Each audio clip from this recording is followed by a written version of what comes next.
Some new slop just dropped, and as you probably know by now, I've made it my mission to cover the crappiest games that release each year, at least within reason. I usually don't touch the worst multiplayer games because they're a massive time sink, and I tend to avoid indie slop because there are hundreds of asset flips or meme games that come out on Steam each year. It's just not worth the time. So the subject of today's video is Flintlock, The Siege of Dawn, which most of you probably don't even remember. It was shown off a couple times at these big game showcases. I pointed it out in my Summer Games Fest video. It was the woke Soulslite. And I really say Souls-like in quotes here. I know I said in my last video I'm sick of Souls-like games, but trust me, this is not a Souls-like. I probably wouldn't even call it a Souls-lite. It's just a middleware generic slop action game with a DEI-approved aesthetic stapled on. No doubt how this game got funded in the first place, because it is incredibly bland and uninspired. You really don't have to watch this video to know to not buy this thing. Most people already made the right decision. It only had 600 people playing it at its peak on the first day, so it's no doubt this thing bombed as it should. So without further ado, here's Flintlock, The Siege of Dawn. So as I said, this isn't really a Souls-like game. It is a generic hack and slash with very simplistic controls. You have a basic light attack combo on R1. You can shoot your pistol with R2, which I guess is supposed to be a Bloodborne-like mechanic, as it can interrupt enemies. Though honestly, for the most part, I just used it for the super high damage. On triangle, you can summon your little fox god buddy to curse enemies, giving them debuffs and also build up their stagger meter, which works pretty much exactly how you think it does. When the meter fills, if the enemy has armor, it strips them of their armor, and if they don't, it just outright kills them.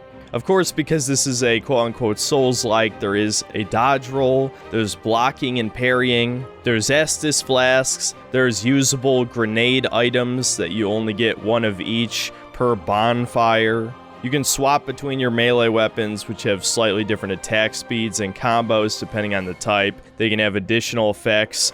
You also have a long gun that you can aim and shoot with. I mainly use the grenade launcher to just clear out ads pretty quickly. And of course, you also have an ultimate move where the fox hits a bunch of dudes in an AoE, inflicting some kind of debuff. And that's pretty much all of your abilities. So why is this not a Souls-like? Well, to put it very simply, it's incredibly button mashy. You are not punished for spamming light attack over and over again and then just mashing dodge when it's time to dodge. Not to mention, enemies only do like 15 to 20% of your health per hit, so you can afford to make a lot of mistakes. Now, granted, I did play this on normal difficulty. Yes, this also has difficulty settings, which is another sign it's not really a Souls-like. And normal is far too easy. I only fought one major boss at the end of the first region, and I beat it in one try. I think I only died 4 times over the course of 8 hours, so that should tell you something. Another weird element that wasn't thought out too well by the developers is that you can jump in this game, you can also double jump, and you can even air dash. And you can use this to very easily avoid enemy attacks. I'm really not sure if it's intentional, but I tried not to abuse it too much because it just looks goofy and takes you out of the experience. And instead of leveling up, there's a skill tree which gives you access to some new abilities which further divert this from being a Souls-like. I won't really go over it, but I'm sure whatever you're imagining in your head right now is pretty close to the abilities you unlock through the skill tree. Enemy variety is incredibly low for a game of this genre. I probably only fought like 15 enemy types over the course of my time playing this. That might sound not too bad, but I have to say this every time I talk about Souls-like games. Enemy variety is one of their greatest strengths. Every single From Software-made Souls-like game has something like 100+ enemy types. Because one of the big appeals of Souls-like games is the unknown. It's seeing that enemy do that bullshit attack that kills you and learning from it and then beating him the next time, right? If you fight the same fucking enemy types over and over again, then it gets boring very quickly. Because the combat is so simplistic, right? There's not much mastery involved on the player's side. So yeah, to put it shortly, the combat is pure slop. It's not really worth delving into any more detail. Just know that it's probably the best element of this game, and it's just thoroughly mediocre. Now onto the story, the characters, the visual aesthetic. In this game, you play as Noor, a captain or something of some army from some place. I forgot literally everything. I couldn't even remember her fucking name until they stated it 2 or 3 hours in, and then I had to commit it to memory. Everything about this game is so bland and forgettable, and you're taken out of the experience like 10 minutes in. The opening scene is a siege on a castle, which should be cool, but of course seeing the comically diverse characters surrounding you, there's legitimately only one white guy who's one of the main characters, who is voiced by the actor who voices Adam Jensen from the newer Deus Ex games. And the character is seriously a downer, so I was just thinking of Adam Jensen's iconic line the entire game. I never asked for this. One of the problems you're going to notice right from the beginning is the very inconsistent, aesthetic and technology level of this world. It's a fantasy world, so it's got, castles and swords and knights, but the main faction has developed firearms, and so your team looks more like Renaissance era or even Civil War era soldiers. And then there's these massive World War I trenches that are dug out in front of the castle, but as you find out, you're fighting zombies, so what purpose do the trenches serve? If the enemies don't use guns, then what line of sight are you cutting off? There's no bombs either, there's no poison gas, no shotguns. You're not avoiding cannon fire from the castle. Why the hell are there trenches? I have no idea, but that was just something that bothered me. The story of this game, again, also is so forgettable. Basically, some gods escaped or something, and now the undead are rising. And so we need to kill the gods to stop this somehow. So it's an edgy Reddit atheist power fantasy. Not to mention our Noor character, just look at her. I mean, putting aside the fact that she's a diverse female protagonist in current year, this is a woman's head stapled on a man's body. Wide shoulders, no hips, no ass, no breasts, and this bitch has no character at all, except that she's a badass warrior who could do anything and beat anybody. This woman will be the first person to kill a god, because they don't even know if gods are killable at this point. Also, for those of you noticers out there, I thought you should know that Sweet Baby Inc. worked on this game and actually changed the original protagonist design to this black female one. Which, feel free to call me a racist, but I'll just call it as it is. That's a big part of the reason why this game bombed. This protagonist is just not appealing to basically anybody who plays video games. At the end of the intro, you fight the first boss, and it's a forced loss scenario, of course, and our main character discovers a minor god taking the form of a fox. I'm just gonna call it now and say this is the true villain of the story. I mean, it's so predictable, man. It's a game about killing gods, and at the end of the first region, the god you defeat reveals that our companion is the god of death.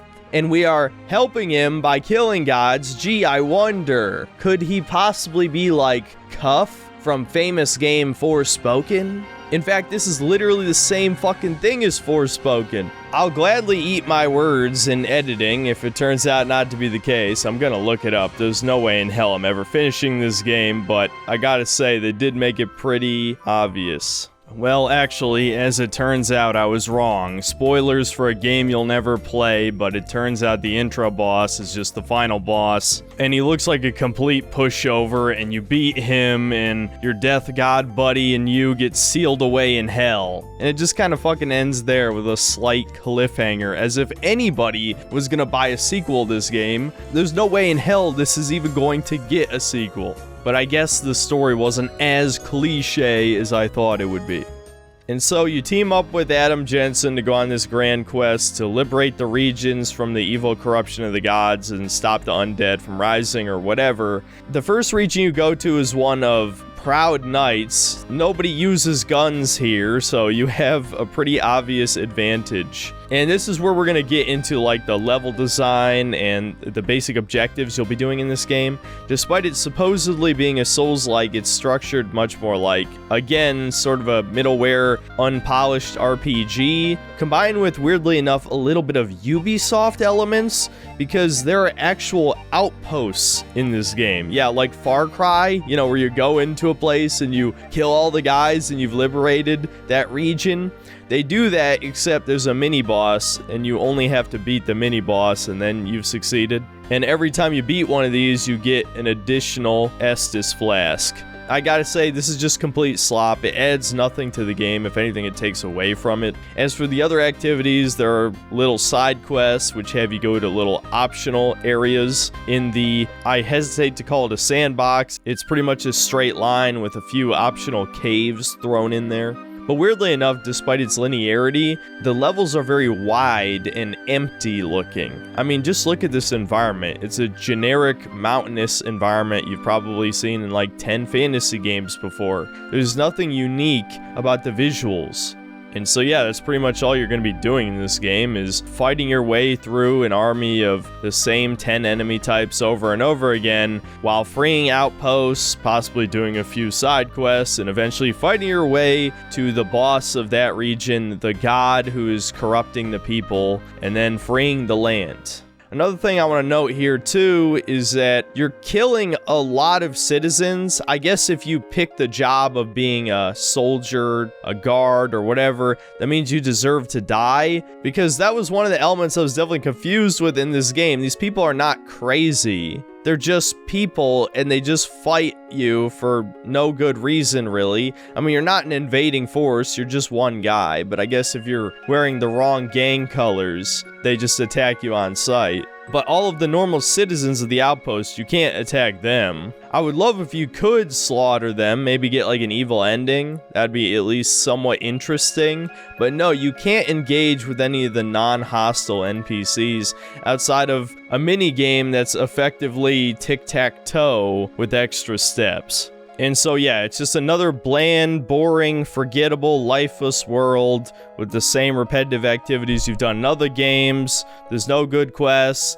there's no good writing. Again, there's sort of just that woke veneer of extreme diversity. There's a fucking headless voodoo coffee spirit. I'm not even making this shit up. The center of every outpost is a coffee shop.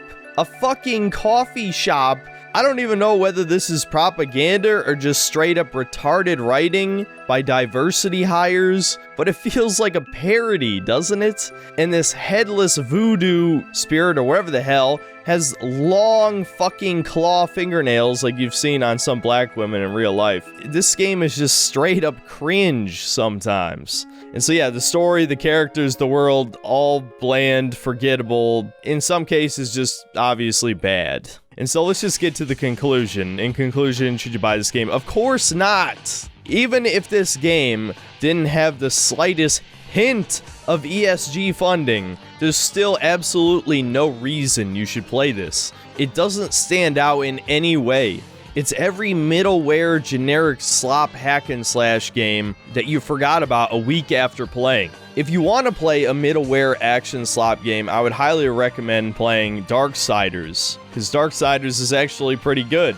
It's like a hybrid between God of War and Zelda in a post-apocalyptic, Christianity-inspired fantasy world. I reviewed it a long time ago and reviewed its sequel last year, which most of you didn't watch that video, but let me just say, I am a big fan of those games. Despite their budgetary limitations, they were still pretty fun. If you're big into the 2000s edgy aesthetic, things like Prototype or The Punisher or even Shadow the Hedgehog, I would say Darksiders fits right alongside those games. It's a game that appeals to men. Modern games do not appeal to men. They appeal to amorphous blobs, harmless beta male redditors, or women, or I'll just say hedonistic degenerates to avoid using any no-no words. But they sure as hell do not appeal to straight white men. So yeah, Flintlock is just going to be another crappy game that will be long forgotten in a week or less, because most of you probably